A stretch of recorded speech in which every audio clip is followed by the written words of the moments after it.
вечер на всички. Много сме щастливи да сме заедно с вас и да посрещнем един човек, който се грижи за природата, за хората, за всички нас. Садгуру е човека, който сме мечтали да видим на живо. И ето случи се. А днес в България, в София, той да присъства и ние да имаме това удоволствие да изпеем нещо за него и за вас. Това е женски народен хор Ваня Монева. Както виждате, всички са млади, красиви жени, а ние жените всъщност сме тия, които раждаме живота, тия, които помагаме да се случват по най-добрия начин нещата. И затова тук с нашата песен ние ще направим така, че всички да повярват в истината за нашата земя, за почвата, която ние трябва да пазим много, за да може да продължи просто живота. И тъй като ние сме носители на живота, ние жените, много държим да се направи всичко възможно от всички хора по света да се вслушат в думите на Садгуру, за да може да съхраним нашата хубава, красива земя. Знаете, България каква богата почва има. Колко вкусни са нашите плодове и зеленчуци, които ражда. Затова поне ние тук в България трябва много активно да започнем да се грижим за това. За почвата, която всъщност дава нашата храна, силата, живота. А нашите песни идат от нашата земя. Сега ще чуете и те са послание към всички вас. Благодаря ви много, че ще отделите време да чуете нашите послания чрез музиката.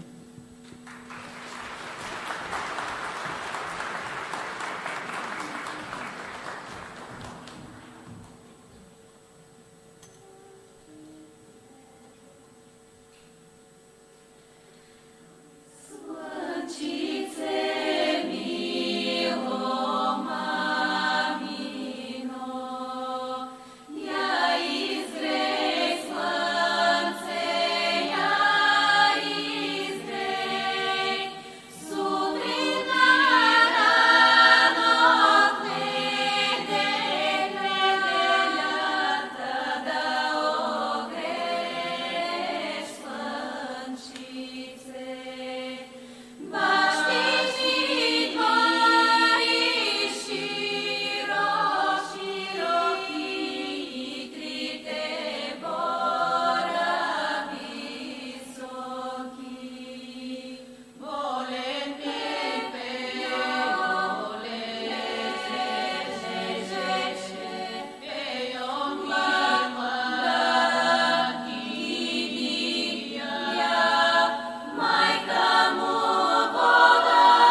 голубей, нашega го мамила, гугу-гуигу. Гугу-тере голубей, нашega го мамила, гугу-гуигу. Гугу-тере голубей, не найдом, нигде йоро не найдом. Мори ваше село, мори до трио, ваше село до трио. Мори първо йоро, мори Петрунки, първо йоро Петрунки, но Петрунчица мори йорово. Петрунчица йорово, Диянало до мамила, гугу-гуигу. Гугу-тере голубей, Янало до мамила, гугу-гуигу. Гугу-тере голубей, Петрунчица. Петрунчица, Петрунчица, Петрунчица. Najsepana Marina dane, najsepana dane, Marina dane, Marina Petrun. Na dane do Petrun, kamari spečem kosi mori kitkaro, spečem kosi kitkaro, ni znoze si mori čeklika, znoze si čeklika napre, Petrunko, male, more, Petrunko, male, more, Petrunko, male, more, Petrunko, male, more.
A huge round of applause, everyone, for Cosmic Voices Choir.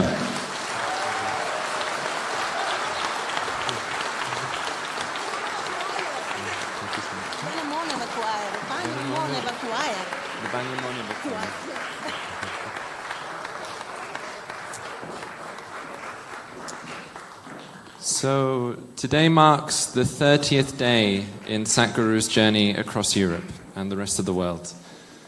We're here today, as you all know, for the Save Soul movement, and Satguru's formidable journey has already taken him across the streets of Europe. We'd like to play you a short video which covers some of the highlights of this journey so far. And for those of you joining online and in the room, we'd hugely appreciate it if you could support the movement with the hashtag #SaveSoil and tagging the profile @ConsciousPlanet. Are we with him? Thank you so much.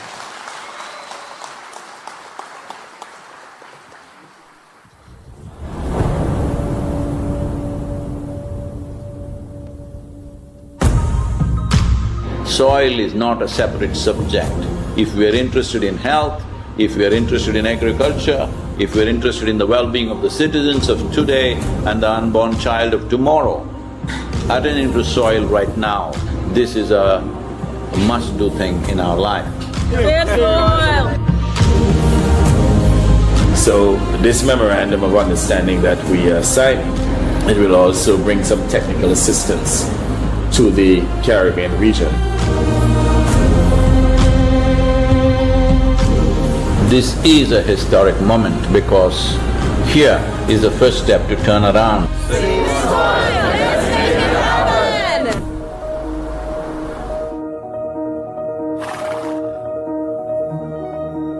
It's an extraordinary campaign. You know, it's shocking and unnerving. Wish you a very successful, joyful, exhilarating journey. I will take care of the acceleration and joy myself.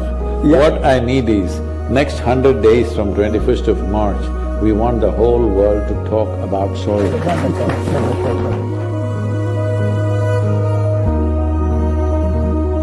If you want to say, I love you to your child, you must just say save soil, because it is a more committed way of saying I love you. You are probably one of the most famous Indians. And what you're doing today is really important because people like you who have a wonderful following of millions and millions of people, and what you're doing with that is so important with saving the soil.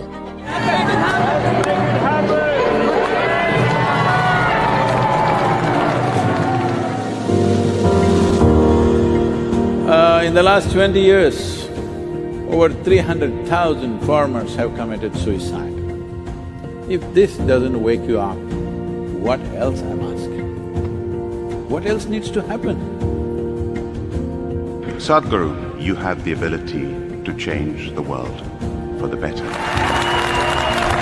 This many people, 6,000 people, with today's technology available, various platforms available, if you make up your mind, you yourself can reach 3 to 4 billion people. Yes or no? Will you make it happen? This is not about the motorcycle, it's not about the journey, it's not about the song, it is about moving people on the planet. Make it happen, huh?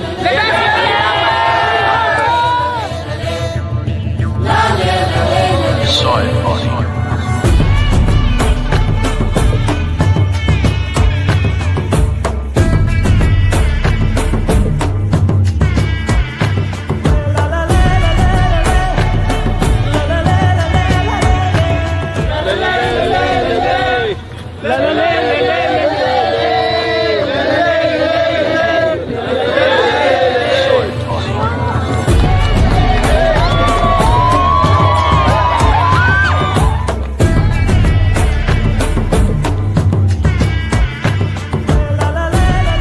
I don't have many followers.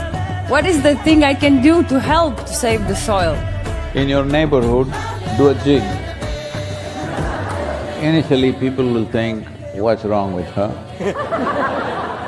After some time, kids will come and dance with you.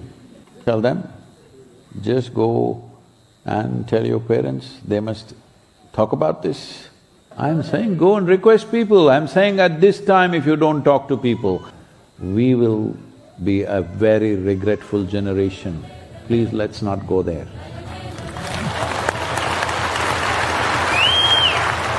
I think if we all contribute, then we have a really strong voice.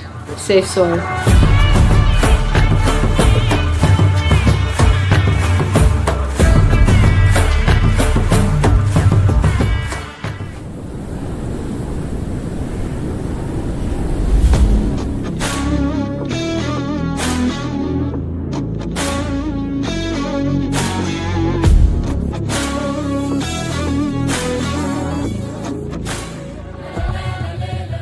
party is about to start. There's a lot of crowds still waiting for us to get inside. There has been so much excitement and everybody is so excited to hear Sadhguru talk about Save Soil.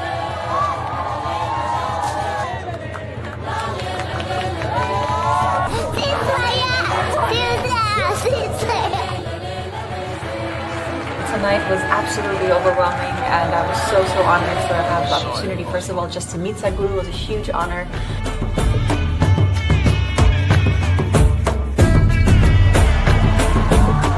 Sadhguru is very charismatic, and he says it as it is. I want all graffiti artists, to whatever walls that you have, make sure that you use this. This is our time. This is our time on the planet. What we do here is our business. Let's do the right things and save soil, and let's make it happen.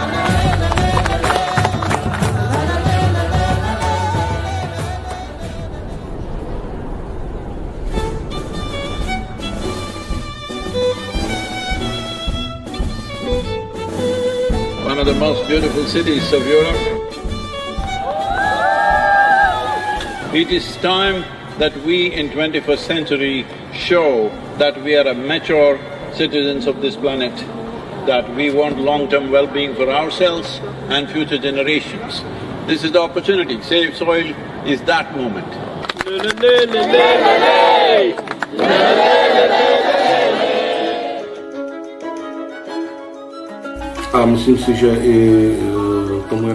And I'm convinced that both our Minister of Agriculture as well as the entire ministry fully supports that trend or that direction. He is offering me much more than I came to ask him for. It's our common issue together. It's not for one nation, for one person, but we as people have to unite and to solve this.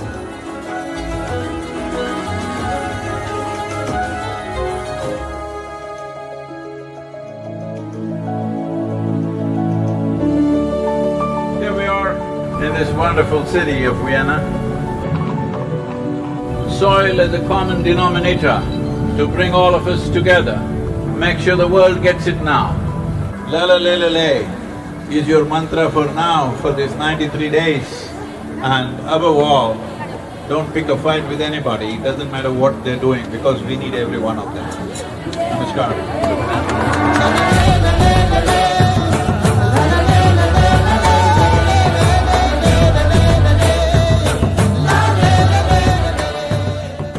Yes, I know war is an important thing, but it's such an important thing that we can do without in our lives. At least from here on, cutting-edge technology should not go into military weaponry. This you must pitch for.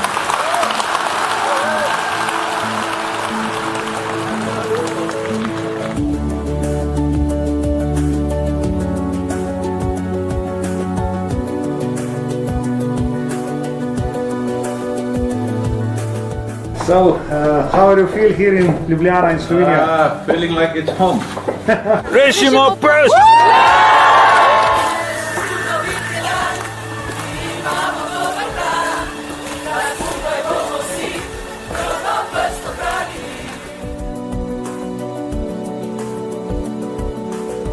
All of us have been part of this destruction. The only way is all of us become part of the solution also. So let's make it happen.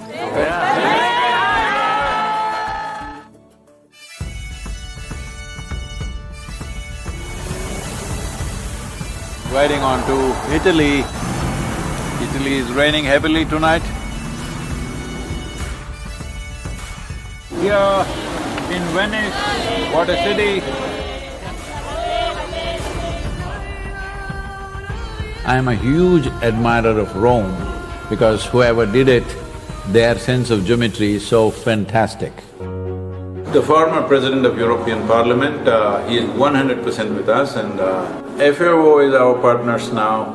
And we are very happy that we are aligned in our message to high the profile of soils, and we believe that is very much needed.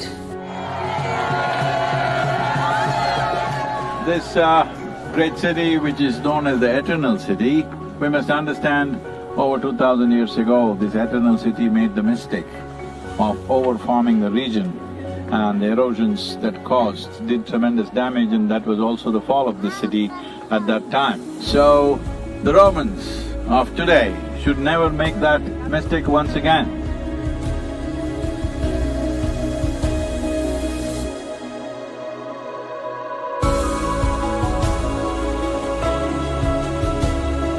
Here we are in Geneva. I think it's a message of urgency, but it's also a message of hope. So I would really like to thank Sadhguru for his leadership. The global movement led by him addresses the soil crisis by mobilizing people around the entire world.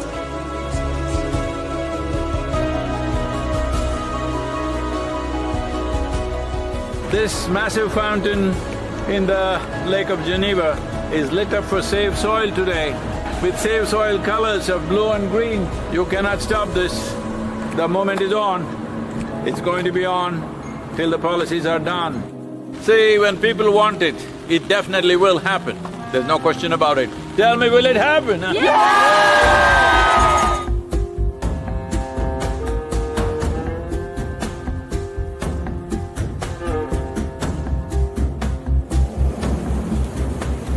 And in this cold, slippery road and winds are picking up speed,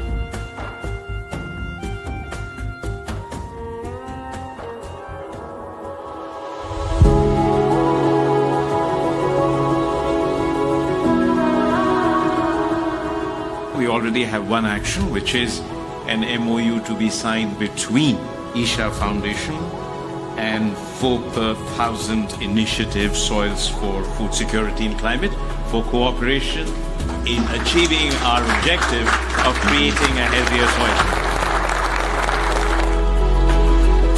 So it's been a super impactful 2 days here, and just now we had our group of enthusiastic Save Soil volunteers assemble near Eiffel Tower. It's fantastic. France has been great.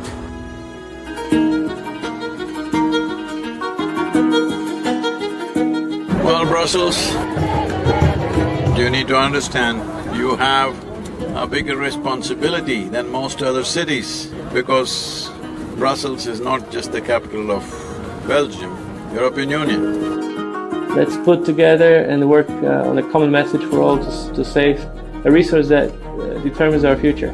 Save the soil. And then a smashing evening at the main event in a hall full of over 2,000 people and a super enthusiastic crowd committing themselves to make this happen. Save Soil on the move. Let's make it happen.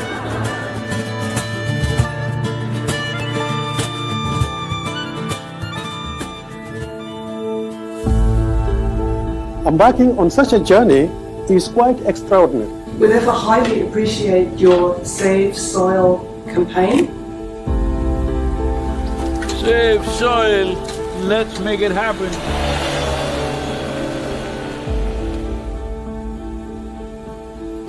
Just look up the news and see in the last 4 months, how many governments have started talking about soil because they see it's picking up momentum. But if you create 3 to 4 billion people talking about soil, that's it. That will be the main conversation in the government.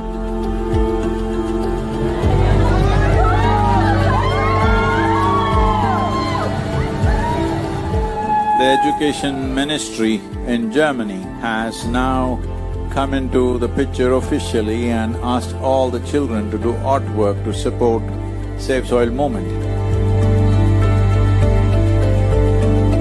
Good, Arjun, wonderful. Congratulations that you wrote to the Prime Minister. Let's make it happen! So, on the way to Bratislava, well, the road surface is not great, too many puddles of water, so can't maintain very high speed. It's great that all of you are here in Bratislava. Nobody ever imagined 100 years ago that we will have to save soil of all the things. Thank you for coming to Slovakia. It's wonderful, and I'm very happy that with your campaign. Would you like to come in the kitchen and cook with me a little bit? Why not? Without soil being rich, food won't be rich. Without food being rich, our bodies will not be a full potential.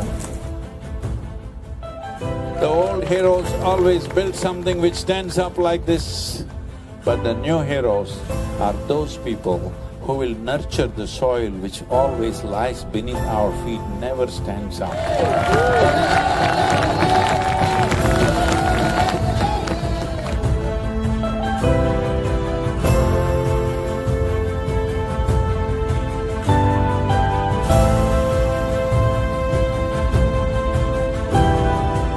Oh, this wonderful city of Belgrade. The UNFAO said something which really deeply hurt me, is the soil that we are consuming right now belongs not even to these little children, belongs to the unborn child. This is an expression of our love and responsibility for our own lives and the future lives.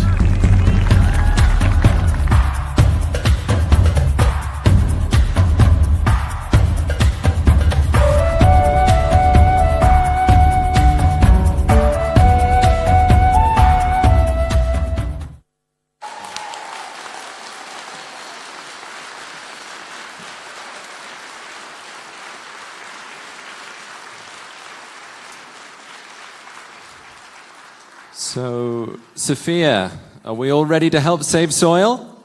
Come on.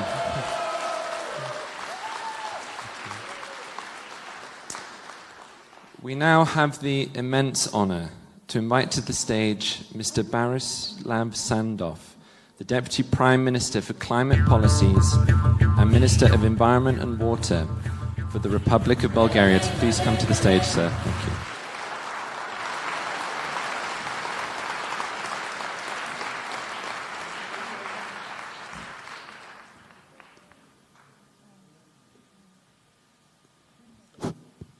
In English or in Bulgarian? In English. Okay. It is a big pleasure for me being on this position at this moment where Sadhguru is taking part of this campaign in Bulgaria as it was, it was so powerful.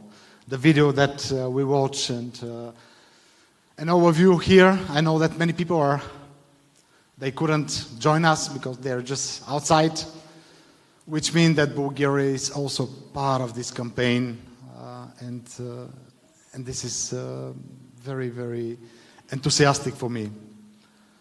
Save the soil, this is like saving the life, because soil is part of the life. It is the biggest living ecosystem on the earth. And it is the responsibility of us and all the stakeholders. The people, the scientists, the politicians. We need to act. We have to take part of this. Maybe in Bulgaria I could be more, better words that I can use. But soil, as I said, means life. And Bulgaria has a great diversity of soil, biodiversity, of people. We know how to reflect each other, how to be together. And it is our common responsibility to act locally on different types of soil, but most importantly, to have the organic part of the soil. As Sadhguru said previously today, in the meeting that we had in the ministry, soil without the plants and the animals in it, the microflora and fauna, is sand. And sand, when you put organic matters in it, it became soil. It used to be said that We are coming from the soil and we are going to the soil. In Bulgaria, we have another word for soil. It's the same word as the earth. We call it zemya, also for the soil and for the planet. We understand how important it is. And it's not just to feed people. It is part of the whole environment. It's the most neglected, but one of the most important landscapes, the soil. And one more time, it's a pleasure for me, it's a pleasure for us that Sadhguru is here with us. I'm pretty sure Bulgaria has the spirit, traditionally, but also in the future. We are part of this change, and we are going to save the soil. This is our responsibility. Thank you, Sadhguru.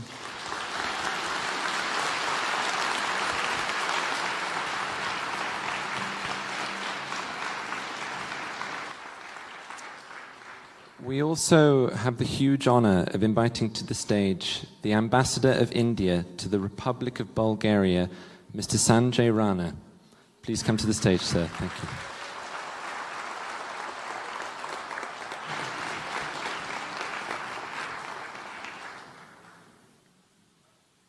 Yesterday evening, it was quite cold in here, and we were shivering in our homes. And I was thinking that there is this man, maybe not even that young. Please don't mind. Yeah. And he is riding a bike in this cold, going at high speeds on not so well-lit roads, coming from Serbia, Belgrade. And I was really shivered. But thank God, our Sadhguru is here.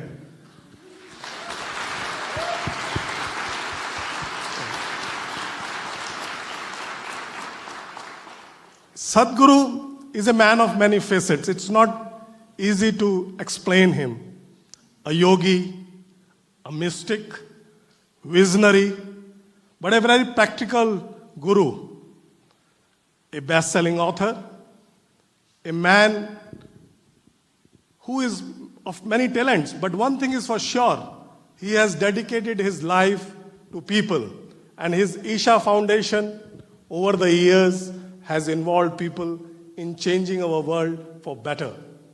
And he is a man who has involved men and women in moving mountains. And he is together with us to spread a message. As he says in one of the interviews, it's not about his journey, it's not about his motorcycle, it's about the message of the Save the Soil. And today, here is the man who has been talking to the United Nations all over the world and who has mobilized millions of people to share with us his message. And as the Deputy Prime Minister for Environment, who himself is a big activist, he has spent his life working for these very issues, said very clearly, Bulgaria is a very receptive country to these ideas. India and Bulgaria are two ancient civilizations. Our people are very similar. We care for our earth. We care for our nature. We care for our soil also.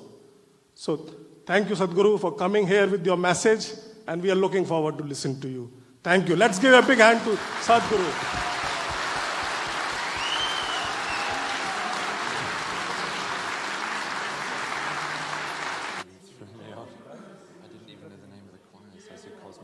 And the lady, when she came up, she was like, sorry, I missed my line. This is the time when I invite Deputy Prime Minister to the stage. And Sadhguruji, please join us to the stage.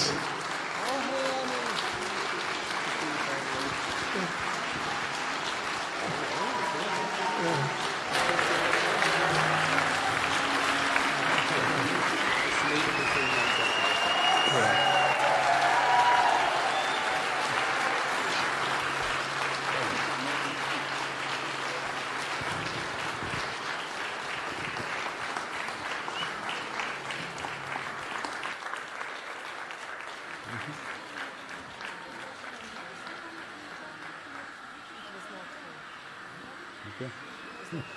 Let's make it, yes, let's make it happen. Let's make it happen.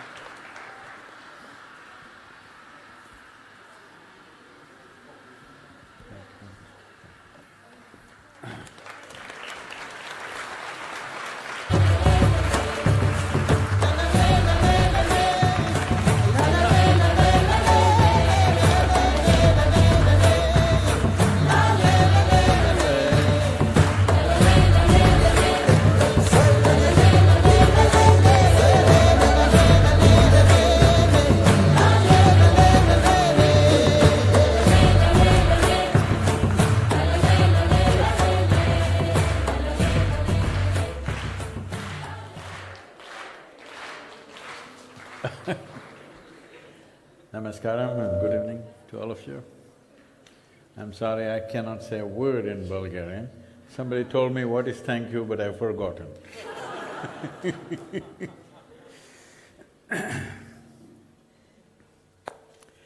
Once we come here as human beings, somehow life got complicated.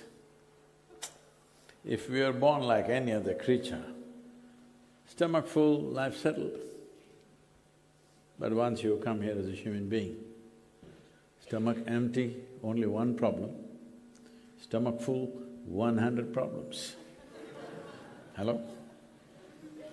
Because what is that which we refer to as human comes into play only when our simple needs, biological needs are taken care of. For all other creatures, when their biological needs are taken care of, their life ends with that. But for a human being, life begins only when our fundamental needs are taken care of. What we refer to as human comes into play only then.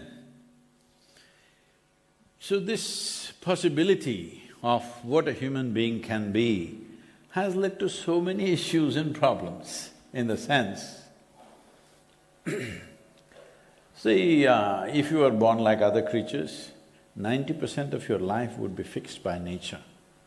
10% latitude you would have to do your own kind of tigerness. Hello? You do? Huh? You're a tigress at home? No, if you're doing little clawing and biting, that's being a tiger, okay? So, for all other animals, only small 10% latitude is there to be individualistic. But for a human being has come largely unformed. Only 10% nature is fixing, rest 90% is left in your hands. This is what human beings are confused and suffering about. Essentially, human beings are not suffering their bondage, they are suffering their freedom. They can be any way they want. Right now, you can sit here and make yourself miserable, please don't do that. I was just or you can sit here joyfully. Both are possible or no? Both are possible. It doesn't matter what nonsense I am speaking, you can be either joyful or miserable by yourself, yes or no? But if you had a choice, if you really had a choice in your life, every moment of your life, would you choose to be blissful or miserable? You must choose, I'm going to bless you right now. Blissful or miserable?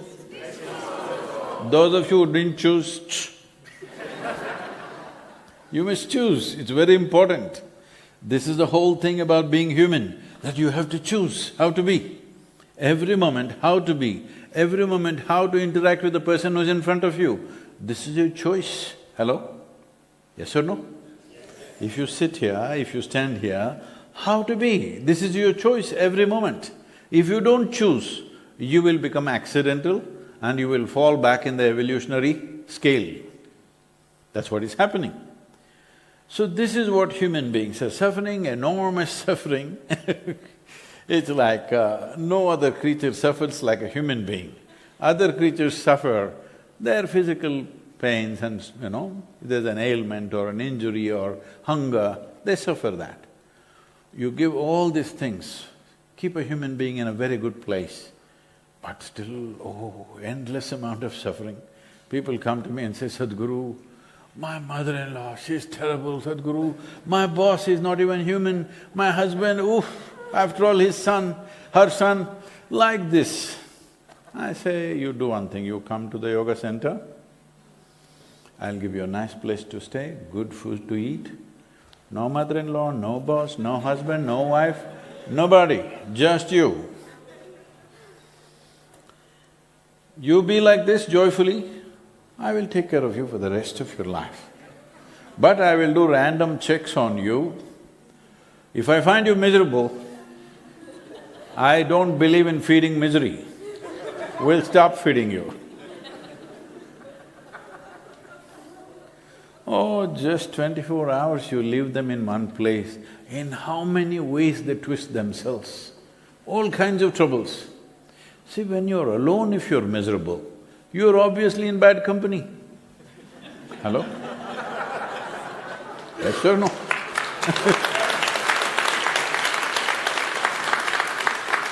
If I am with you and I am miserable, I can say, it's because of this guy I am miserable. I am sitting here alone and I am miserable. Hello? Now, Sadhguru, we came to save soil, what are you telling us? This is what I'm telling you. Why we have come to such a ridiculous situation, that which is the foundation of our life. When I say foundation of your life, even in terms of evolution, you are here today only because of what happens in the soil. It is the soil microbial activity which generates life. Whether it's a worm or an insect or a bird or a tree or an animal or a man or a woman, everything comes from this.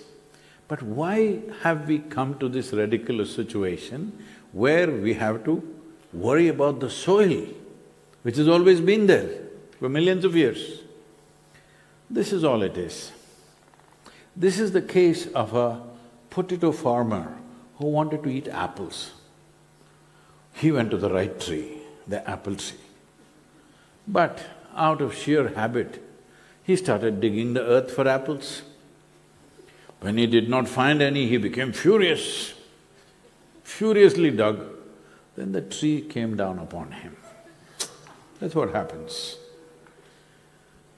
This is just where humanity is right now. All this damage has happened not because of some evil design from somewhere. There is no one man or one group of people sitting and saying how to destroy the planet. There is no such thing, though some people would like to believe that. The thing is, all human beings in pursuit of their happiness and well-being, together we have done this. Hello? In pursuit of human happiness. Now, I'll ask you a simple question, even if you're not listening to me. Do you see me? Hello? Do you see me? Use your one hand and point out where I am. You got it wrong. You know, I'm a mystic from southern India. That's not a simple thing. Now, this light is falling upon me, reflecting, going through your lenses, inverted image in the retina, you know the whole story, right? So where do you see me? Within yourself. Where do you hear me? Within yourself. Where have you seen the whole world? Within yourself. Where did you see light? Within yourself. Where did you feel the darkness? Within yourself. Where did you feel joy? Where did you feel misery?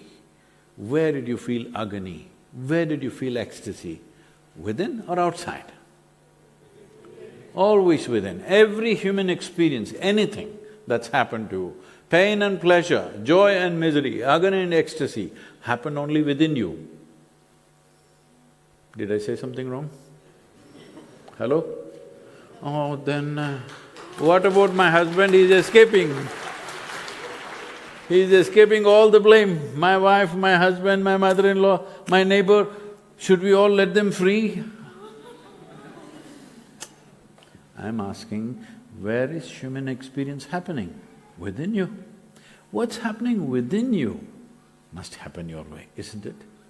Hello? What's happening around you will never happen 100% your way. Even if you're just two people in the family, 100% it'll never happen your way. 51% happening your way, you have the controlling stake. 100% you try, that's the end of everything. Hello? 100% outside situations will never happen your way, but this 1% must happen your way, isn't it so? This one will not happen your way, that one will not happen your way, that one will not happen your way. Because of this frustration, these days lot of people are shifting to dogs. But these days, they also do their own thing. Hello? You don't get English jokes, is it?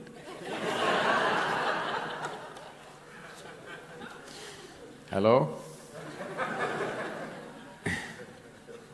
I can't translate it to Bulgarian, okay. So, people are trying to make arrangements which are an insurance. Now I married you, everything should be the way it was on the day one. Oh, you're in for a serious disappointment. You all experienced enough or no? Yes, okay. Because outside, little bit my way, little bit your way, little bit her way, little bit his way, this is how it happens. Hello? It's always going to be like that. But this one thing must happen my way, isn't it? Are we in talking terms or no? This one thing should happen my way, yes? If this 1% happened your way, would you keep yourself blissful or miserable? If you were blissful, would you compulsively go and do something stupid? Everything you would do to the extent it's needed, nothing more, nothing less. This is all the human problem is. Because you're a potato farmer, wanting to eat apples, digging in the earth, not going to work. You can turn the world upside down, but you are not going to be any happier than what you are right now. Hello? Conveniences and comforts may come, but joy and well-being will never happen to you from outside, yes or no? Yes. If you are joyful by your own nature, one day when you were very joyful, have you seen what a wonderful person you were on that day? Hello? Hello? Whatever is needed, you are willing to bend backwards and do it, yes or no?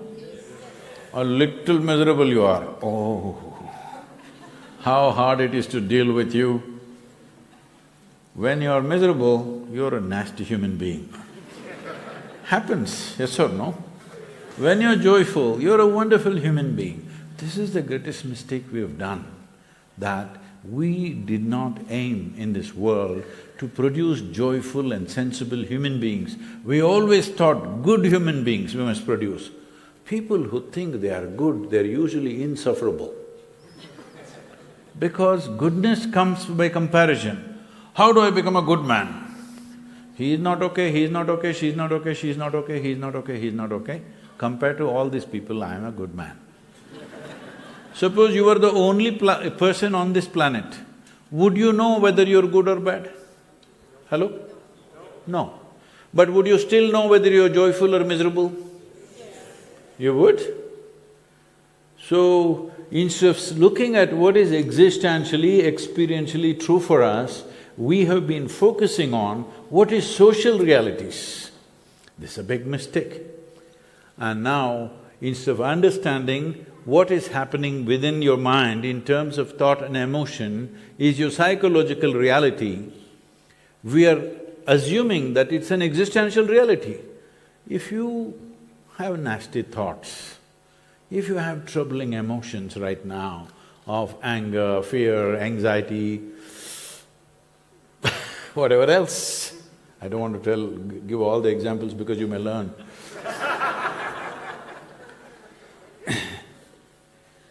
If you are going through all this, it's essentially your psychological drama, isn't it? But you think it's real. After all, it's your thought. You could make it whichever way you want. Right now, we'll do a simple experiment. Hello? All of you, close your eyes, think of a tiger. Boom, did it happen? Hello? Yes. Think of a flower, rose flower. Did it happen? Yes. A mountain. Did it happen? An ocean. Did it happen? See, you are very competent. You can think of whatever you want. If you can think whatever you want, is there any room to make yourself miserable? But the problem is, you saw the tiger and you thought it's real, shivering. Huh? Whatever you see in your mind, what you make up, you're beginning to think it's real. You're misunderstanding your psychological reality as existential. Can I tell you a joke? No, because so many of you looking so serious. Can I tell you a joke, sir? This happened. A lady went to sleep. In her sleep, she had a dream. In her dream, she saw a hunk of a man standing there and staring at her. Then he started coming closer and closer and closer. He came so close, she could even feel his breath. And she trembled, not in fear. And then she said, "What will you do to me?" The man said, "Well, lady, it's your dream."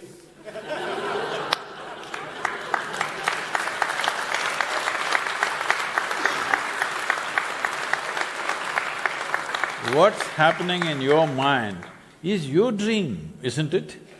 So right now the problem is not even about life not happening the way you want. Your dream is not happening the way you want. What is this?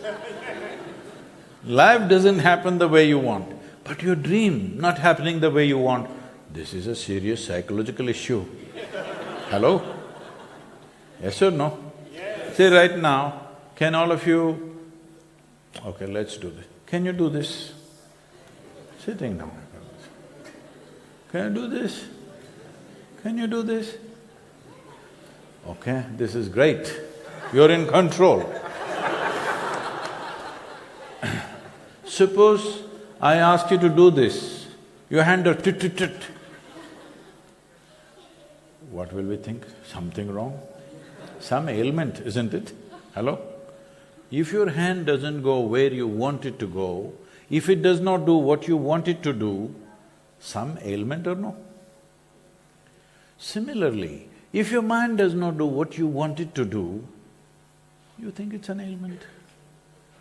Hello? It's a case. Only convenience is, everybody is like that only. That is how it is in a mental asylum usually. It's only the doctor who looks like a nutcase. Everybody else looks quite normal.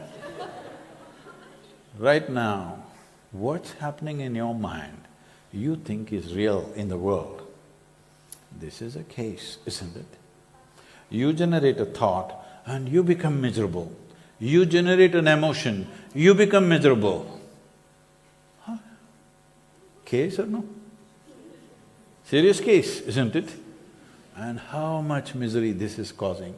Because of this misery, to alleviate this misery, we're digging up the planet like crazy, thinking more things and more things and more things will become better.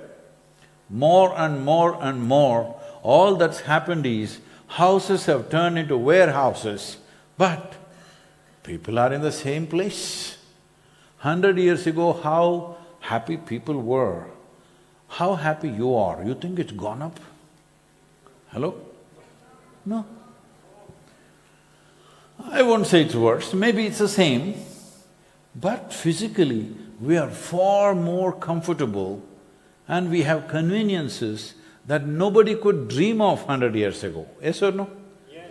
We are the most comfortable and convenient generation ever in the history of humanity, do you agree with me? Yes. But all this is going waste. You're even driving chariots, which even emperors could not afford. They all drove with 4 or 6 horses. You're driving 400 horses? Hello? Yes or no? What are you driving? Don't tell me, don't tell me. That's a poor cousin. A lot of people are driving 200, 400 horses. I'm saying what royalty could not afford 100 years ago, common citizens today have, yes or no? Yes. But it has not worked in terms of human experience because human experience comes from within. Comfort and convenience comes from outside. Human experience has to come from within. If we go in pursuit of happiness, we will destroy the world and we will not get any better, which is what is happening right now. The soil that we're talking about is the cream of the world, cream of the earth rather. When I say cream of the earth, the top soil that you are enjoying, which is producing variety of… How many types of food do you have in Bulgaria? Many. All that you're enjoying is because of the topsoil. And many other things that are coming around the world. The very body that you carry is soil. The clothes that you wear is soil. The furniture that you're sitting upon is soil, actually. Just everything in your life, everything that you ever recognized as life, a worm, an insect, a bird, an animal, human beings, all are products of soil. The only question is, will we get this now or will we get this when somebody buries us? You'll definitely get it then, it's just a little late, just a bit late. Hello? Maybe a few days, because within a few days they bury you here, right? Okay. Few days late. So, all the great people, countless number of people who walked this planet before you and me, where are they? All topsoil. Hello? Yes. This will also become topsoil. But if we understand this now, we can make a difference for ourselves and for future generations. But if you get it only after you buried, you still make good manure, but you know, we could have done something else with it. This will be buried in topsoil too, unless your friends bury you real deep, fearing that you may rise from the dead. No, that also is there possibility. Can I tell you a joke? Come on, you're getting very serious.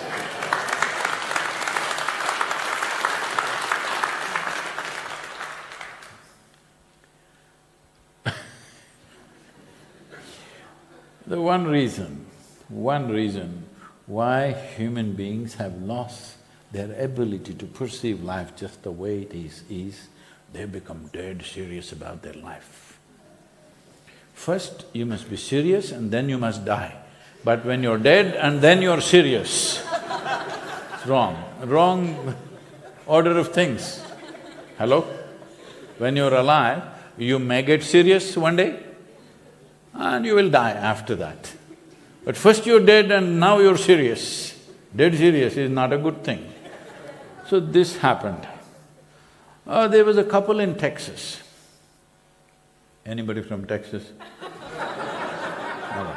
No, I'm just checking before telling a joke, you know, because Texas people always carry guns, you know. So, there was a couple in Texas. It was their dream to go to the Holy Land, Jerusalem.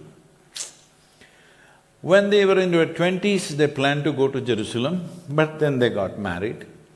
Then some time went in honeymoon. Before honeymoon was over, children started coming. 1, 2, 3, 4, 5 happened.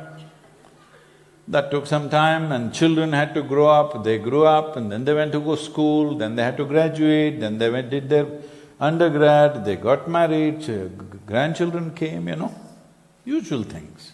You do one thing, the rest will happen. So time went away, now they were in their mid-70s and they got the opportunity to go to the Holy Land.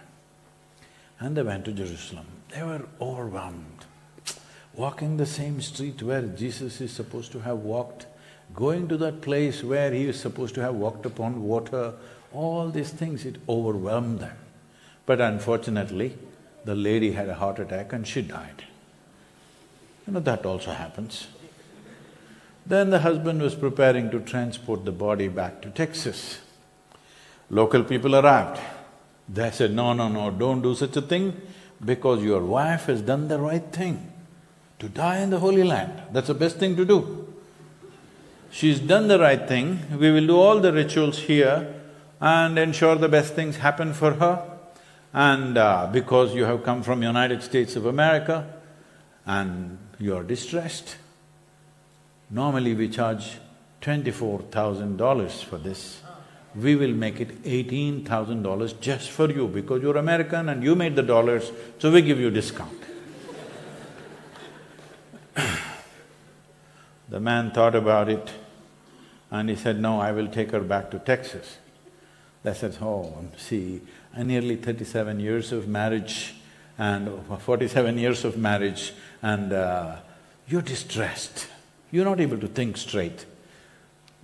She's done the right thing. To die in the Holy Land is the best thing she can do. She's done that, now don't do this. It costs $18,000 to transport the body to Texas, plus local charges there, this doesn't make sense. We will give you a super discount, $12,000, let's do it. This is a haggling place. The man thought about it and said, no, I will take her back to Texas. I said, why? Why are you doing this? You're not able to think at all, you lost it, you know. Such a dear wife you lost, so you're feeling like this, it's okay. We will reduce it to $6,000, let's do it, now. The man thought about it and said, no, I will take her back to Texas. Then I said, why? Why are you doing this? Then he said, in Texas, dead stay dead.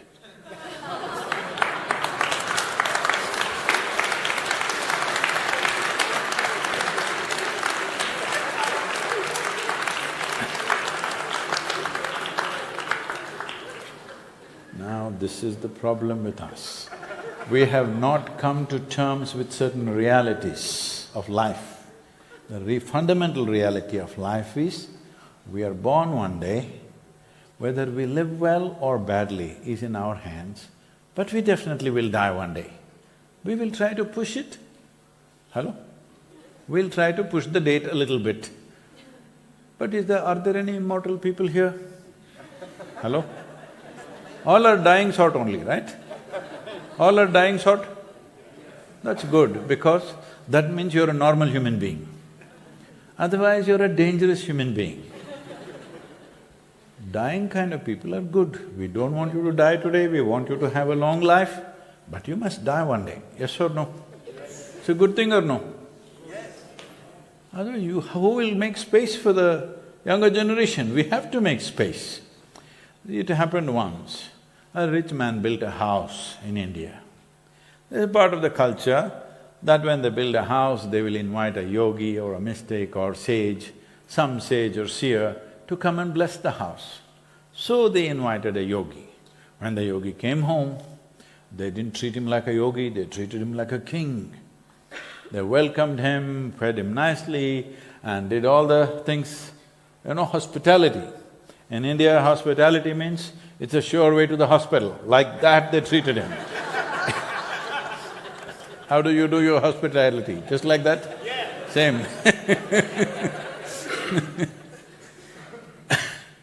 They did everything. And then they asked for a blessing. Husband and wife came and said, please bless our home.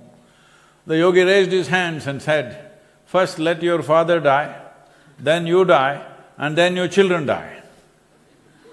What?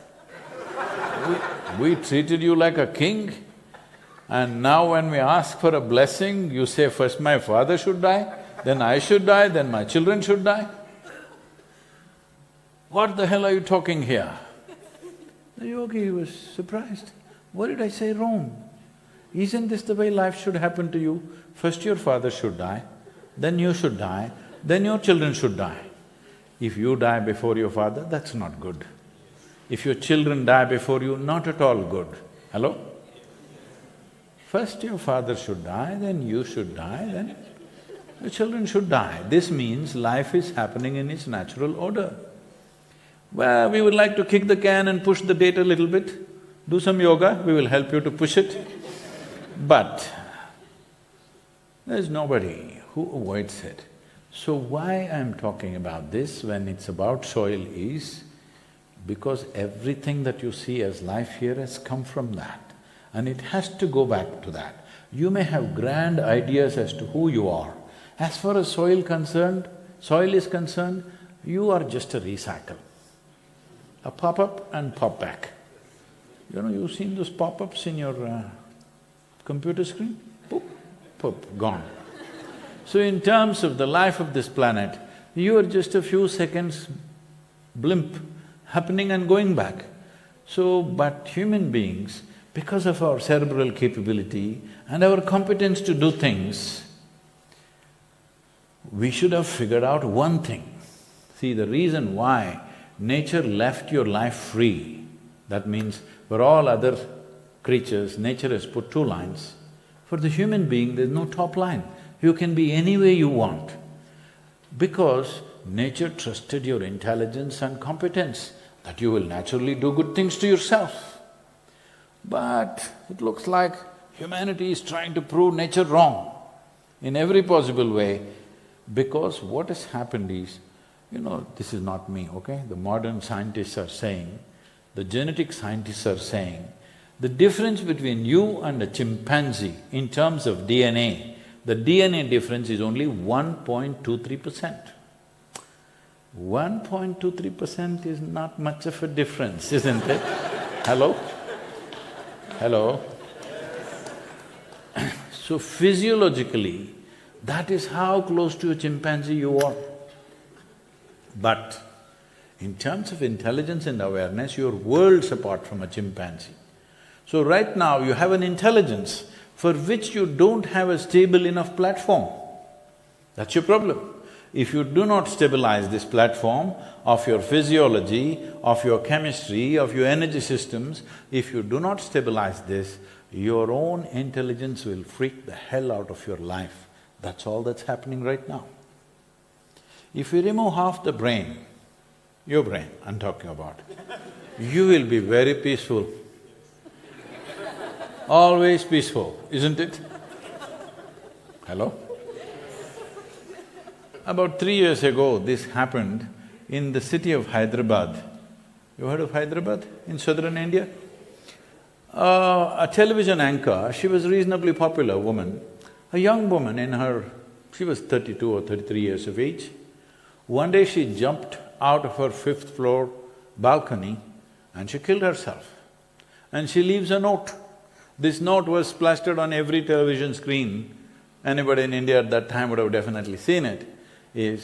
She wrote, "Nobody is responsible for my death, my brain is my enemy." This damn brain, it took millions of years of evolution to get this damn brain to this place. Yes or no? To bring you to this level of cerebral capability, it has taken millions of years. Now this brain is your enemy because you didn't learn how to handle it. See, do you agree with me that this human mechanism is the most complex and sophisticated machine on the planet? Do you agree with me? Yes. Have you read the user's manual? That is the problem. If you don't read the user's manual, then if I give you a touch-screen phone, you do. You're a blacksmith, what can I do? You will end up saying all kinds of things that you didn't intend to say.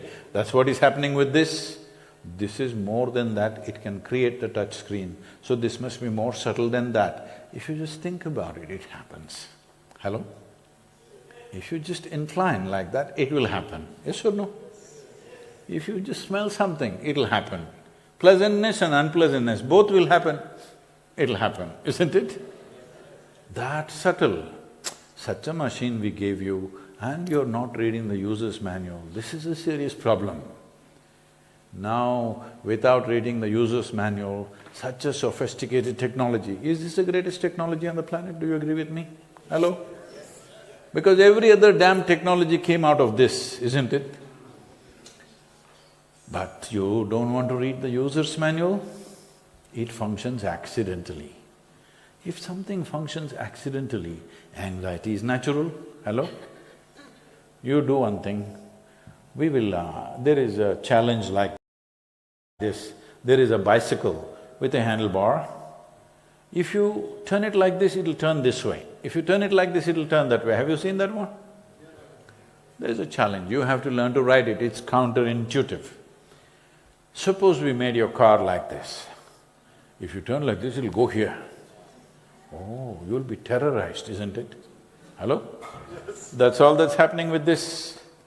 Without figuring out how this works, you trying to go through life and you're in pursuit of happiness. In that pursuit, you are uprooting every other life on the planet. When I say every other life on the planet, in the last 70 years, 67% of the vertebrate life is gone.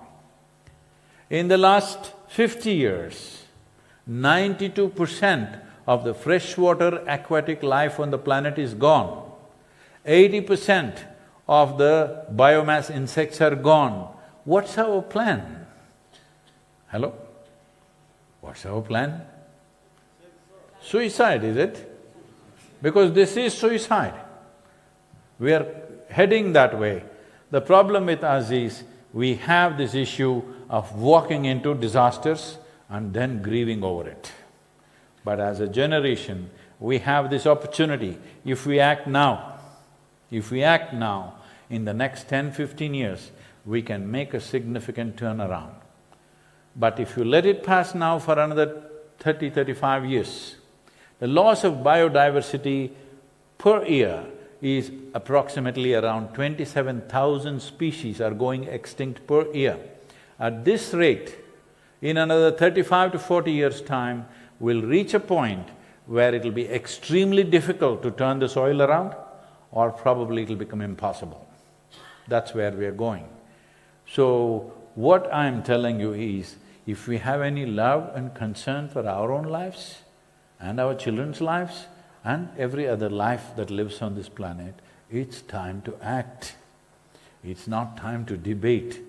Debating time is over. Disagreeing with each other time is over. You saying one thing, me saying one thing is over. Time to act. Because if you delay it by another 2 decades, then it could slip out of the hand completely. This is not… I'm not a doomsayer, you can see that. Hello? This is not a doomsaying. This is not about being on a guilt trip, oh, what have we done, what have we done? This is about expressing our love and responsibility for the life that we are and the life that everything else is. If we don't do this now, we will be really, really sorry generation. Let's not go there. Every responsible scientist is pointing out by 2045, we'll be producing 40% less food and our population will be well over 9 billion. That's not a world you want to live in. I want you to just imagine, in Sofia, if 40% of the people have not eaten anything for 3 days, what do you think will happen? Your pretension of being civilized, do you think it'll work? Your civilization will evaporate in no time. Even your humanity will evaporate in no time. Yes or no? We must understand this, only when basic sustenance is taken care of, upon that human life is built. All the other nuances of life exist only because there is basic sustenance. Once that's in question, none of those things will be left. Right now, this year itself, World Food Program is predicting at least half a dozen nations which will go, other than what already they were in famine condition, at least half a dozen poor nations will go into famine conditions this year. Last year they distributed food worth $9 billion. This year they want $15 billion. 2023 they want $22 billion. How long will you do this? How long can you go on distributing food to different nations? Food has to grow where people are. Hello? Food has to grow where people are.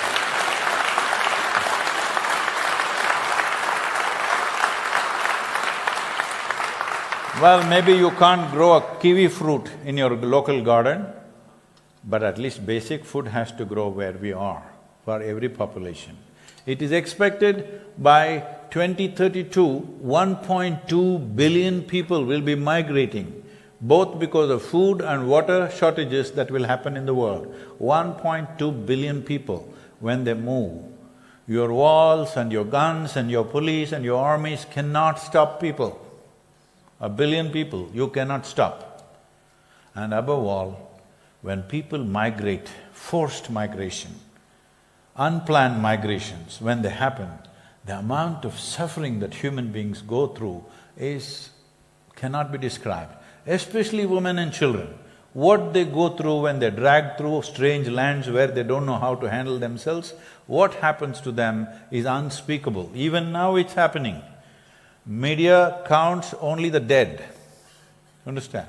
You read, if 100 people died drowning somewhere, you will read about it. But 1 million people suffer, nothing is written about it because nobody can write about it, what happens to a human being. The degeneration that happens to their lives. If this has to stop, it's important. Soil fertility has to be raised in every part of the world, every government. It's not just about Bulgaria. Bulgaria should raise its voice in such a way that the rest of the world will hear it. It's very, very important.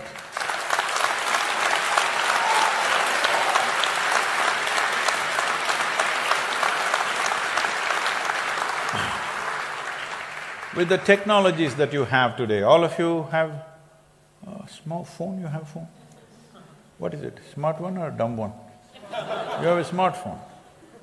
No, I'm just asking because you refer to somebody as smart only if they're smarter than you, isn't it? Yes. And if you have such a smartphone which is even smarter than you should not be just sending only silly messages on that. Hello, young people, I'm telling you. 5% silly messages you can send, I'll allow that. Rest of the thing, something more useful needs to happen because I want you to know, never in the history of humanity did we ever have a technology to sit here and reach the whole world. Never, isn't it?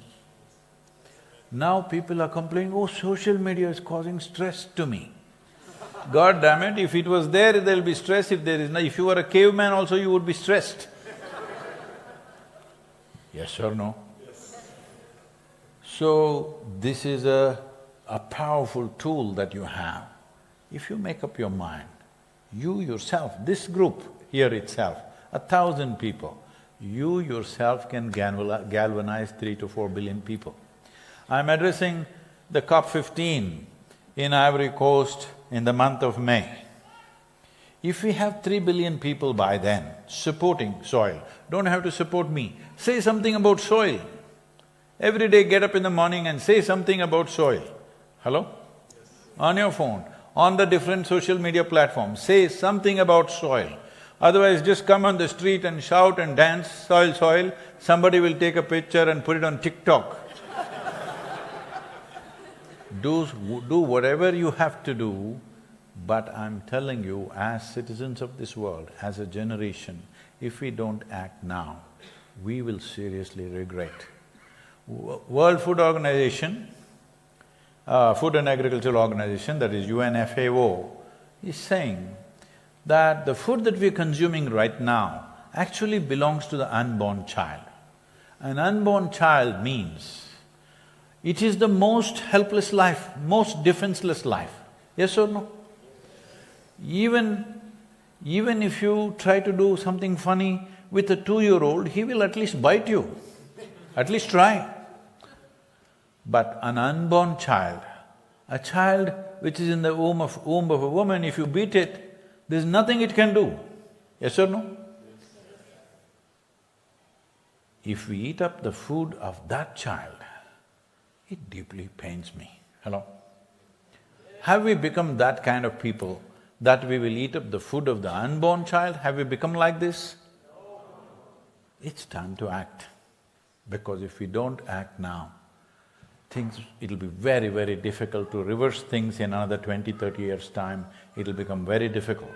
There's one more danger to Bulgaria, our Honorable Minister was pointing out today, and this is something I've been speaking to European Union, but still not been taken seriously because everybody is concerned about the war right now.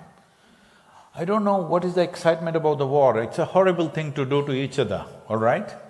But when have we not been doing it? Last 100 years, tell me how many wars have we fought? Endlessly we're fighting.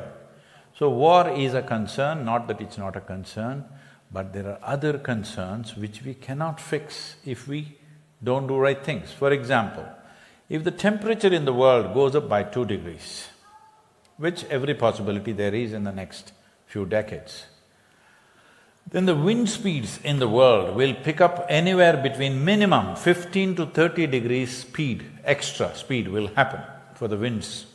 If that happens, suddenly one day you may find millions of tons of sand from northern Africa may just land in Bulgaria because you're in the wind tunnel or in many other countries. One day, suddenly, overnight you can turn into a desert.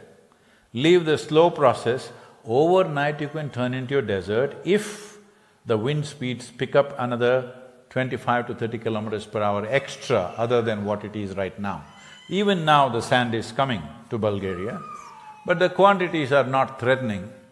But if the wind picks up extra speed, it can transport millions of tons of sand. Within a few days, the whole place could be covered in sand. We are not looking forward to such prospects, but it's foolish having such a big head as a human being. It's foolish not to foresee things and to mitigate those situations. If we are a smart generation, we will mitigate the disaster before it comes. If we are a foolish generation, we will sleep through it, fall into it, and then grieve over it, like as we're doing with wars. We have enough experience with wars, we know what causes them, isn't it? When you and me start talking hot words, next thing is hands will come into play. Yes or no? Don't we know this? So when somebody starts talking hot, somebody should know how to cool it. No, we allow it to go, we all add to the heat, and then suddenly when things explode, oh, we're all shocked. What are you shocked about? When the whole damn world is piling up, arms and armaments at the quantity in which they are piling up, you're surprised it is being used? You think it was there for exhibition or you think it's artwork? Hello, I'm asking you.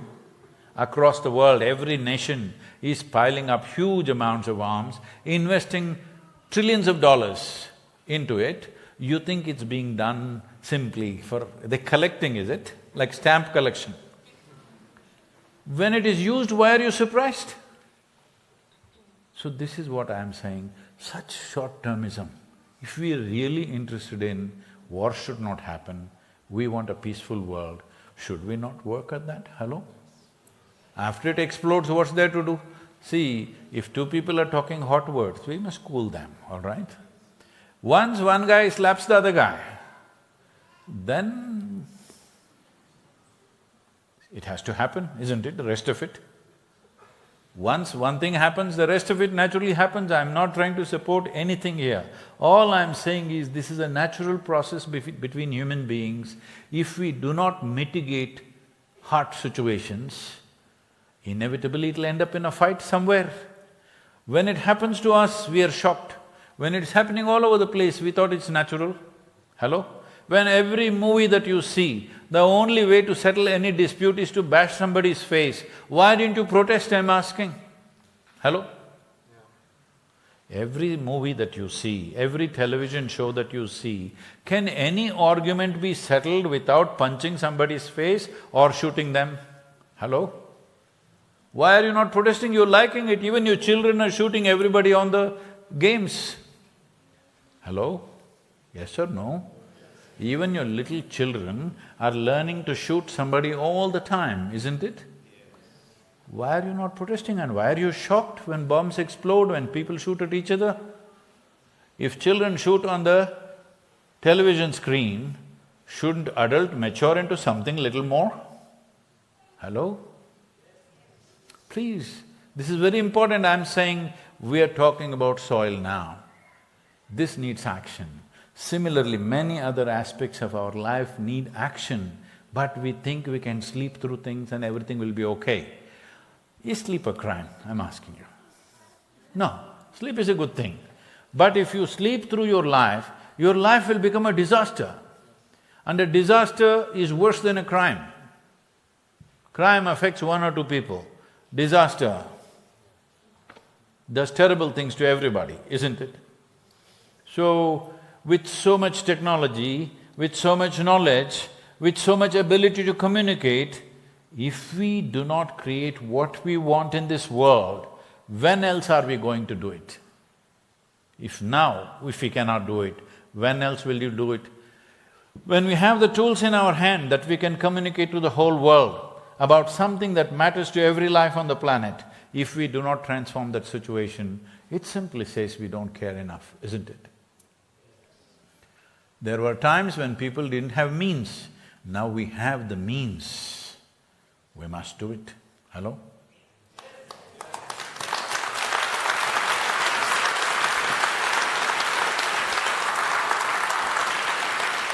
Please, if any of you have any questions, we'll take one or two questions, I don't want to hold you too long.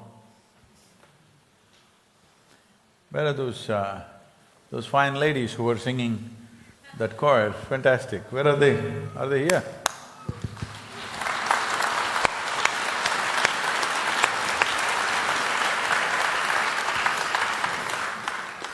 Namaskaram, Sadhguru. Where are you? Okay. I've seen on the internet that you like spending time in the mountains, like hiking or mountain trips like Kailash. And as I'm a hiker, can you tell us what draws people to the mountains and what attracts us to go there? Thank you. Not everybody goes to the mountain. Some people go to the mountain, some people go to the ocean, some people just go into a forest, some people like it in the city. A lot of people like it in the city. Very few people go to the mountains actually. Yes or no? Now that you're asking about these mountains, let me tell you, I have an addiction for mountains, just like you maybe. So, we always set up anything we want to set up somewhere close to a mountain. So the Isha Yoga Center in Coimbatore, our backyard is mountains and 10,000 square miles of rainforest. So, once Shankaran Pillai came to Isha Yoga Center. What? You met him? Shankaran Pillai came. Shankaran Pillai means it's like John Smith, common man. He came to Isha Yoga Center and he said, I want a room with the best view. So, we have one block, residential block called Chitra block. The first floor, Chitra block, west side, is the best view. So that room was given to him. Next day morning he came to the welcome center and freaking, I asked for a room for the view, room with a view, and you gave me some other room. They looked up and said, well, room number 8 in Chitra block, it has the best view. What is the problem? They said, the damn mountain is in the way, I can't see a damn thing. But not everybody mountain is a favorite place. I've been trekking from very early part of my life, almost every year. And every time I go and there for 3 weeks and sore muscles, bad bathrooms and everything else, sleeping on hard surfaces, everything. At the end of 3 weeks, I've decided never again, mountain, I'm done with it. But within 3 months, we'll be planning the next trip.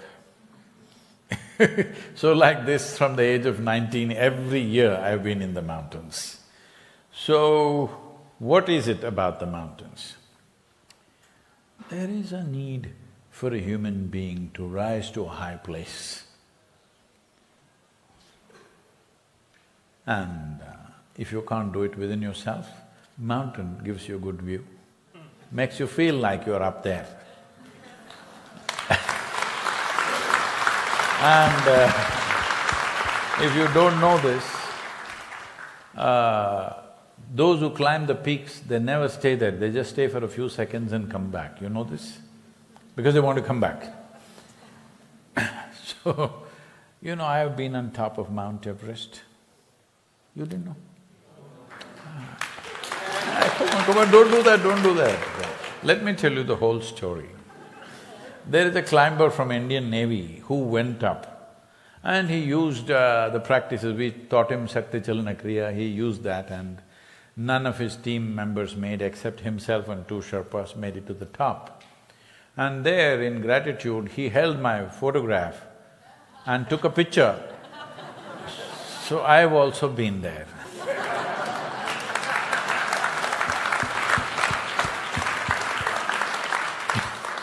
And he was telling me, after all this training and getting there, he was there for about 4 seconds to 5 seconds. Because it was already sun was setting, it was evening and it was severe winds and cold. He just stood there for 4 to 5 seconds, took one picture, waved Indian flag and got down. So, this is the experience of mountain for most people. They go to the peak but they quickly want to come down. So mountain is just one more part of the world. One thing is, if you have big ideas about yourself, it crushes you. Yes, if you're thinking too much of yourself, it really crushes you.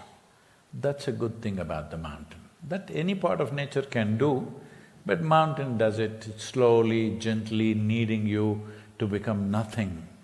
By the time you get to the top of it, whatever big ideas you had about yourself, everything you feel like a tiny little worm out there. That's a good thing about a mountain.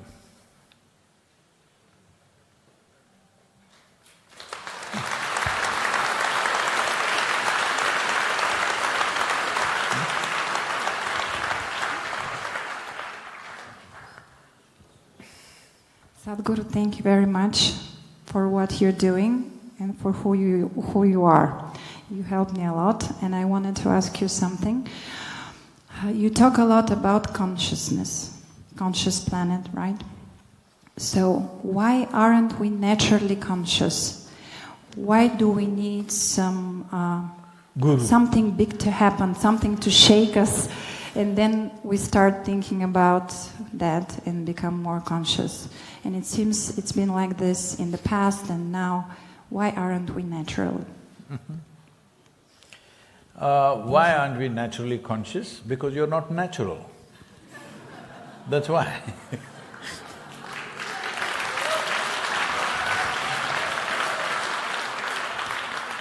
So just see, how much of your life is life and how much of it is your psychological drama. Please look at it. For most human beings, not even 1% is life, 99% is their own psychological drama or social drama. Hello? That's the only problem.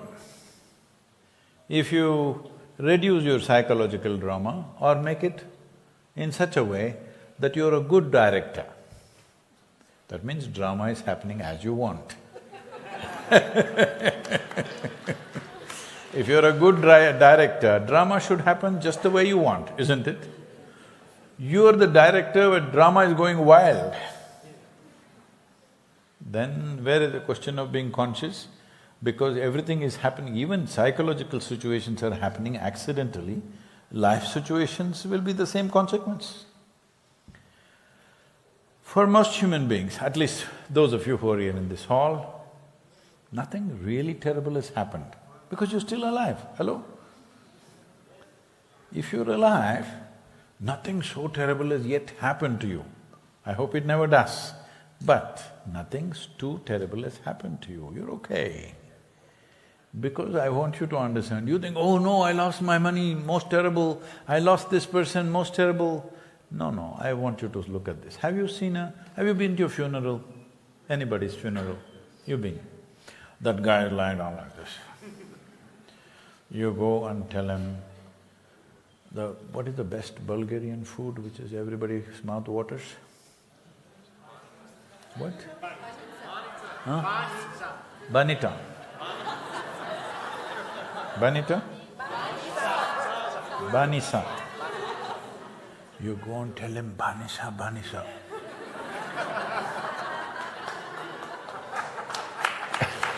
You tell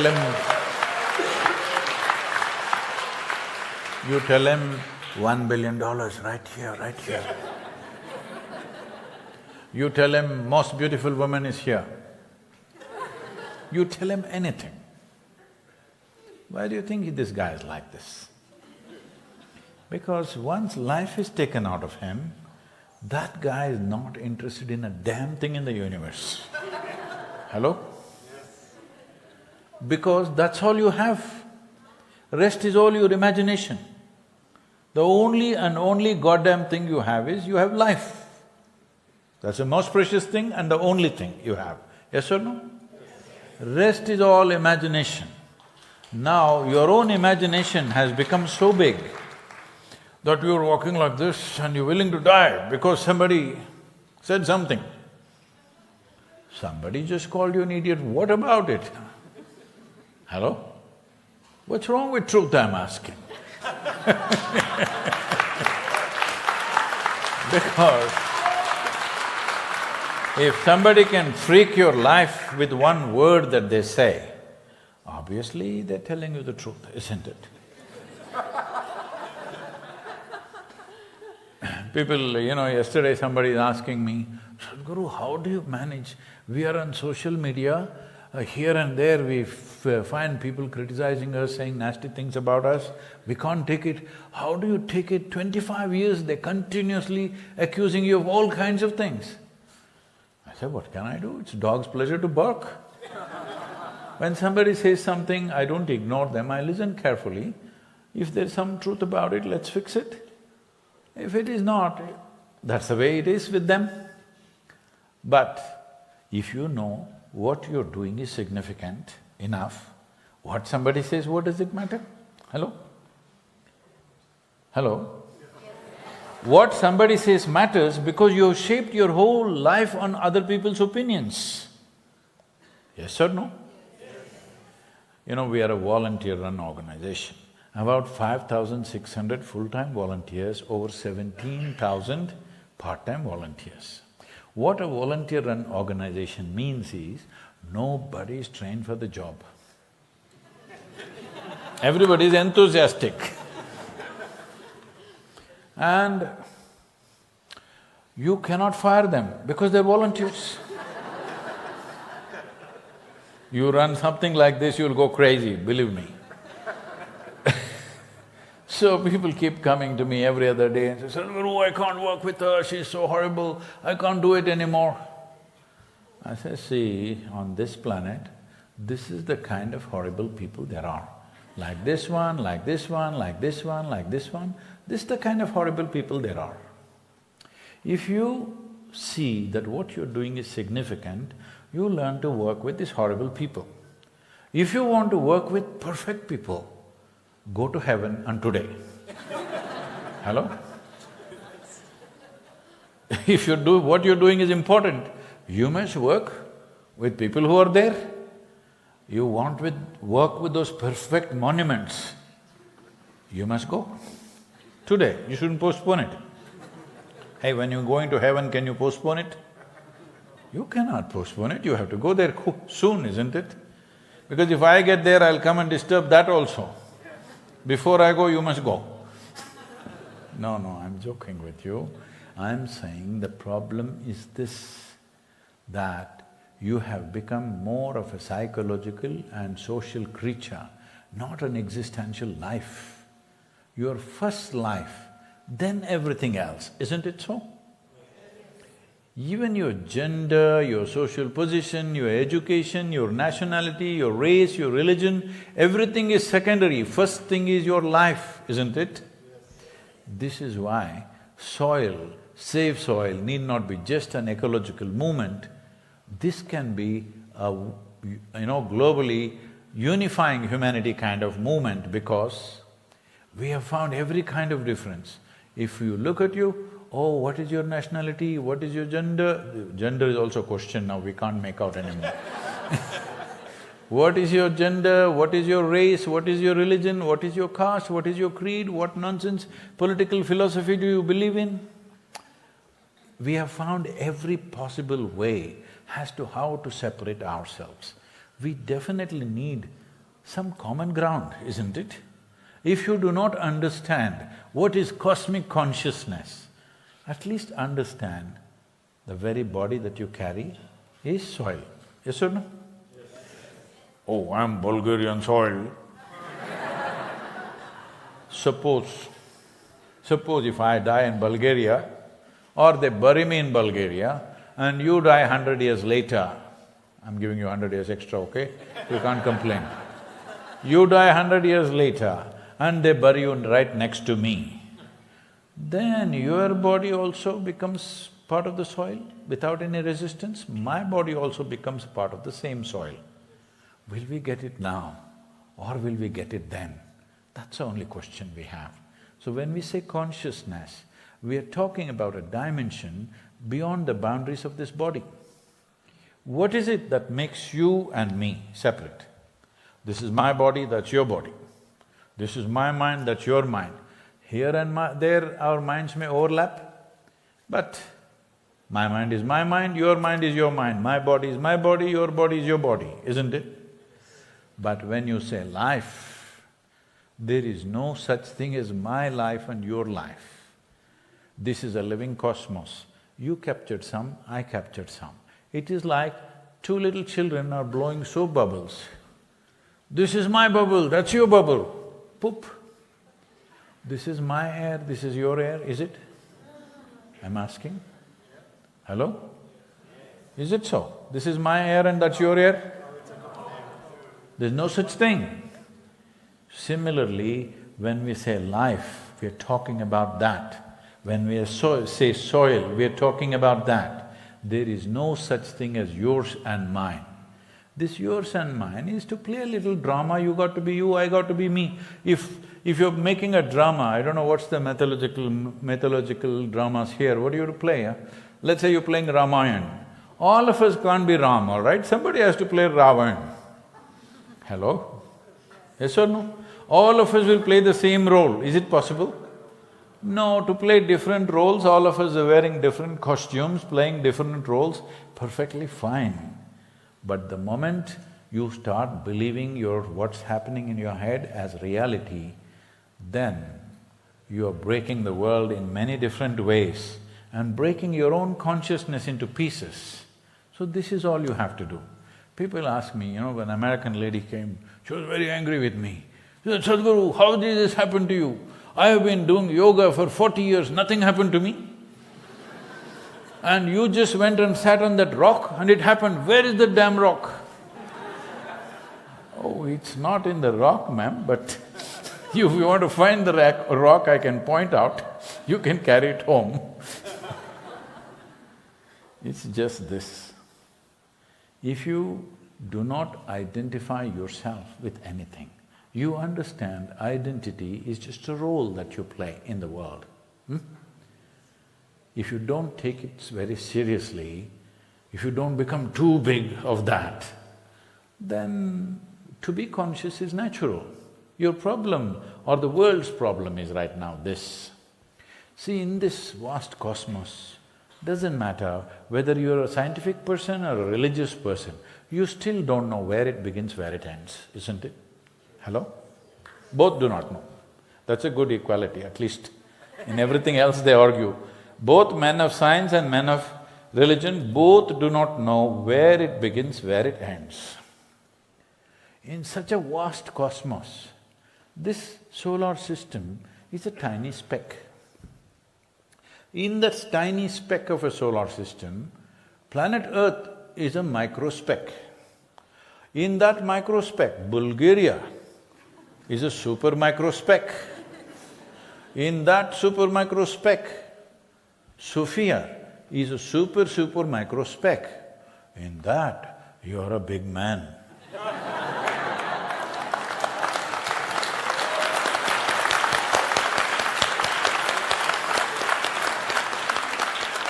This is a very serious issue. It's a very serious issue when such a speck of a life thinks too much of itself, only disasters can happen.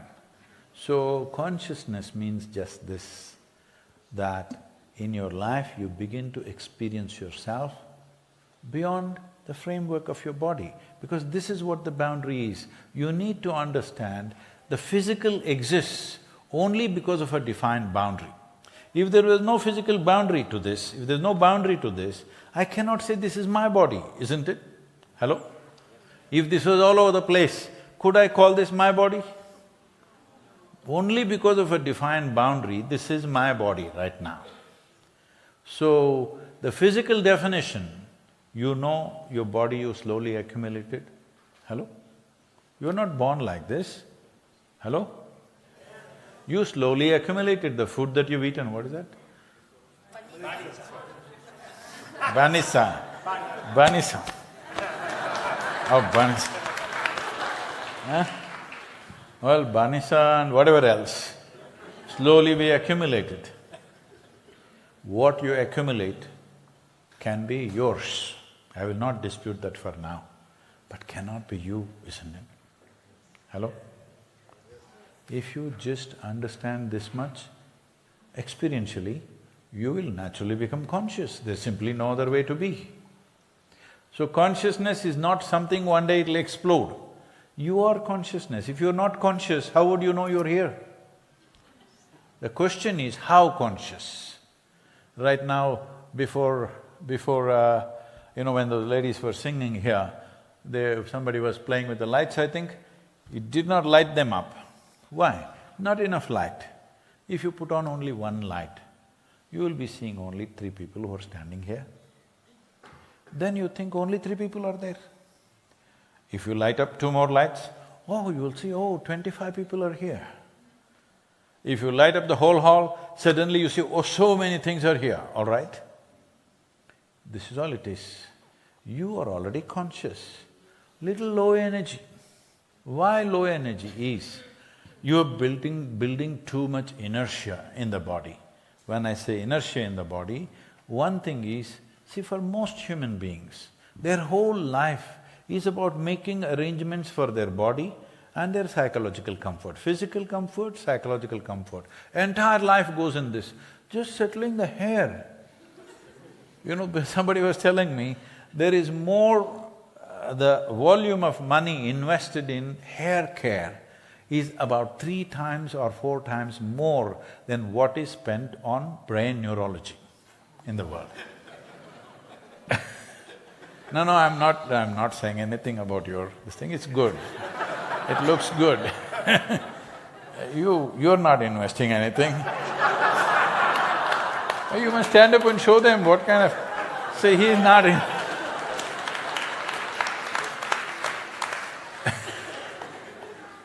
So, I'm not commenting on hairstyle or this or that, I'm saying our focus is so wacky, out of place. The most important thing is, how do you experience your own life? That is never come into experience for most people because their thoughts and emotions are clouding everything. There may be rare moments where human beings are experiencing the life that they are. Otherwise, it's not in your experience. If you experience that, being blissful is very natural because you're no more a psychological case. This doesn't mean you don't have a mind. Like, if I want, I move my hand, otherwise I keep it here, right? That's what you're also doing. There's some like this, because that's a certain problem. Your hands and feet are legs are in control, they do just what you want to do. Right now, your mind is hopping all over the place. How can you say that you can ever be conscious when your mind is jumping all over the place? How do I control it? How do I control it? You don't have to control it, you need to liberate it from this compulsiveness. This compulsiveness has come to you because you've gotten identified with things that you're not. Will you get this now? Or will you only get it when mortality takes over? This is all the choice human beings have. There are only 2 things in your life. There is a certain amount of time and a certain amount of energy. Time is rolling away for all of us, the same speed, isn't it? Since you came and sat here, you are 2 hours closer to your grave. All of us. Yes or no? Yes. We are. Because time is going away, we can't stop it. You can't say, oh, yesterday I didn't use, let me rewind my yesterday and use it today. There is no such arrangement anywhere. Time is just rolling away. So the only thing you can manage is your energies. Depending on how you manage your energies, accordingly your life will become in experience. The pleasantness and profoundness is determined by that, and also the impactfulness of activity is also determined by that. How pleasant and how significant you being alive is within yourself, this will be decided by how conscious you are. How conscious you are depends on how bright the lights are. How bright the light is simply depends on how much voltage. So, there are methods and many methods as to how to raise the intensity of the life that you are. If you are very intense, you will naturally be conscious. Don't try to be conscious, because in the name of being conscious, people are telling you, be in the moment. What they're telling you is, see, I'm asking you this, can you be somewhere else and show it to me? Hello? Can you be somewhere else? No. You can only be here. So essentially they're telling you, do not think about the past, do not think about the future. As I said earlier, it took millions of years to get to this level of cerebral capability. Now somebody is telling you, do not think about the past, do not think about the future. The significance of being human is, we have a vivid sense of memory. That's why our lives are rich. And we have a fantastic sense of imagination. That is why we can do all the things that we do. If these two things you give up because somebody is giving you philosophy, be in the moment, well, as I told you, if you remove half the brain, you will be in the moment, always. The nature of human mind is such, you can run parallelly 24 streams of thought and still be perfectly fine with yourself. Only then you will do something significant. If you can't even think one thing at a time, you will get stressed. Then you need some attention to this, how to make this work, isn't it? You should never be the issue in your life. There are 1,000 issues in the world, we can pick up whatever we can pick up and solve them. But you should not be the issue, isn't it, in your life? But just please look at it, most of the time, people themselves are the big issue in their life, their own thought, their own emotion, their own actions, their own compulsions. So, being conscious means just that. Just raise the intensity of life, you will naturally be conscious. That's why everybody wants to climb on top of the mountain. When they stand on top of the mountain and look down, suddenly it looks like a different perspective. That's where you should be, always. The peak of your consciousness always feels like that. It's my wish and my blessing. This must happen to you. Now coming to Save Soil, we will be speaking at COP15 in the month of May. We want to move 3 billion people before that. Why are we talking about these 3 billion people is, see, people are in the government, please ask them and see, do they have intention or not? They have intention, but they have concerns. If they invest in something that bears result after 10, 15, 20 years, will you people stand with them or no? This is the concern of every government on the planet. Will you be with them? That's all I'm asking.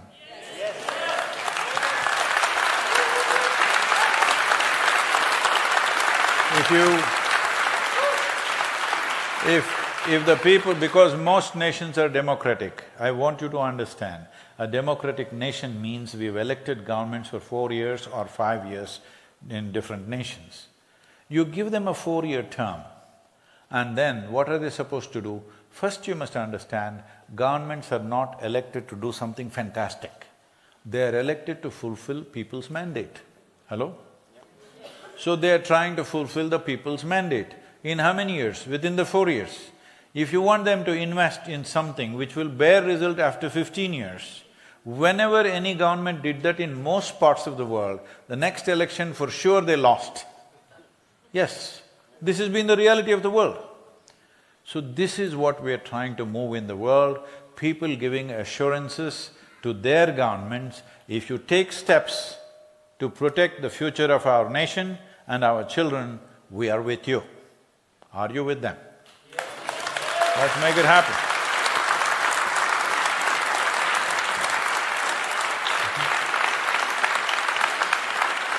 So, there is a…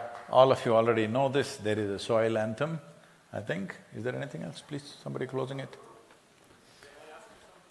Oh, this thing, this one. You know, I have been asking for many years now, I've been petitioning to give me at least 3-4 hours extra per day. Just denied till now. What can I do? What's it? Soil anthem, please. La la la la la la la, la la la la la la la, la la la la la la. This very body is soil. My body, your body, everybody is just soil body.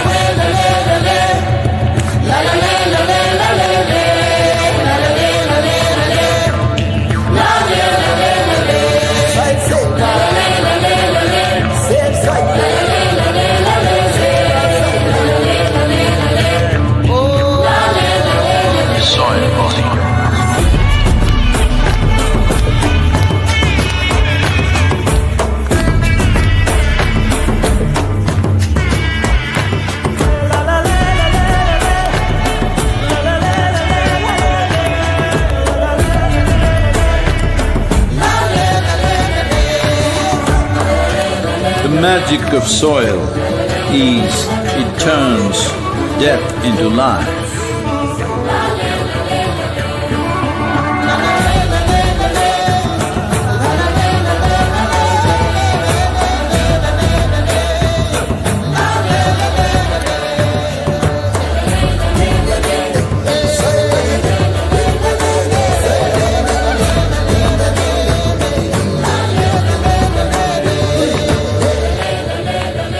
Depleted soils will not quench the fire of hunger. Unquenched hunger can burn the very world. This is a generational responsibility. Save soil. Let's make it happen.